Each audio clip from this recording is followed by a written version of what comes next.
Welcome to Step by Step, a video Bible study series presented by the Monte Vista Church of Christ in Phoenix, Arizona.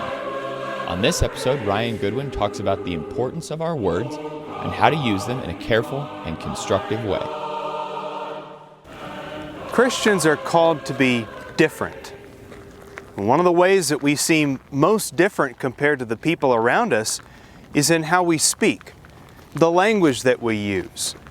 In Ephesians chapter 5, beginning in verse 1, the apostle had this to write: "Therefore be imitators of God as beloved children, and walk in love just as Christ also loved you, and gave himself up for us, an offering and a sacrifice to God as a fragrant aroma."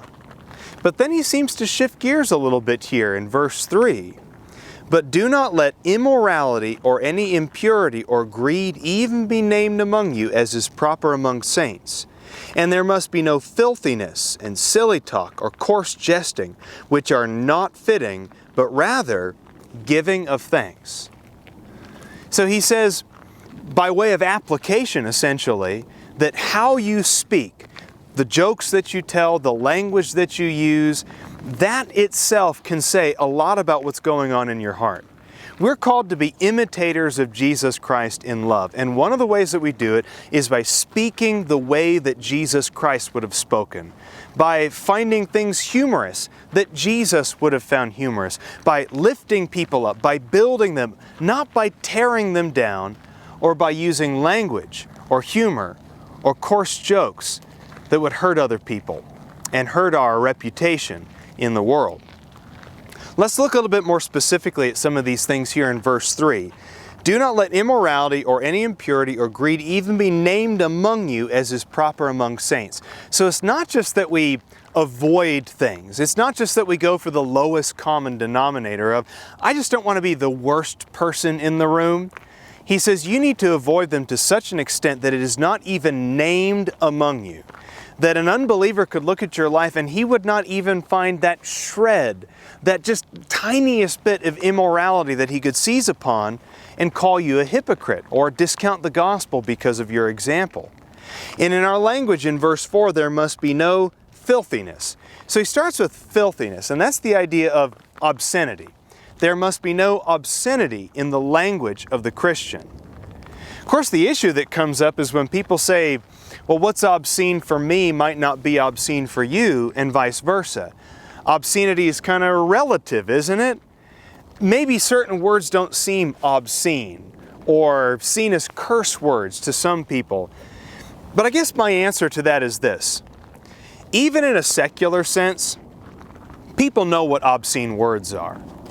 You think about the ratings on a TV show or a movie, whether it's TVMA or rated R or PG-13, even the institutions that come up with those ratings understand what curse words are. And the writers and the filmmakers who make those things, they know what they're saying and they know what they're writing. They know what they're scripting. And sometimes those curse words are intentional. I guess I just don't buy the idea that what's obscene for you might not be obscene for somebody else, when even secular institutions like TV shows and films, even they know what curse words are and acknowledge them. But after that he says, and silly talk. Now, you might not think silly talk seems like such a bad thing, but what he means by that is foolish talk or empty talk or pointless talk. In what we say and in how we speak and in how we live, we need to not be foolish people. And just read the book of Proverbs for that. Basically, it's an entire book devoted to the value of wisdom and the emptiness of folly, of foolishness. And third, he says, or coarse jesting. Coarse jesting being language that's just rude or crass or disgusting. We might call them sex jokes now. But really just think about, if the object of your humor is something that's sinful, something that's disgusting, something that's base or the lowest common denominator, it's not supposed to be named among you, which are not fitting, but rather giving of thanks. There's an alternative offered there. Instead of speaking like the world, instead of speaking like trash, we're supposed to give thanks and to have grace fill our lips. In the book of Matthew, in Matthew chapter 12, Jesus himself had this to say, speaking of our language. In Matthew chapter 12 and verse 32, "Whoever shall speak a word against the Son of Man, it shall be forgiven him. But whoever shall speak against the Holy Spirit, it shall not be forgiven him, either in this age or the age to come." Just even a word spoken against the Spirit. In verse 33, "Either make the tree good and its fruit good, or make the tree bad and its fruit bad, for the tree is known by its fruit." Your words, your actions. Skip on down to verse 36 and 37 now. "And I say to you that every careless word that men shall speak, they shall render account for it in the day of judgment.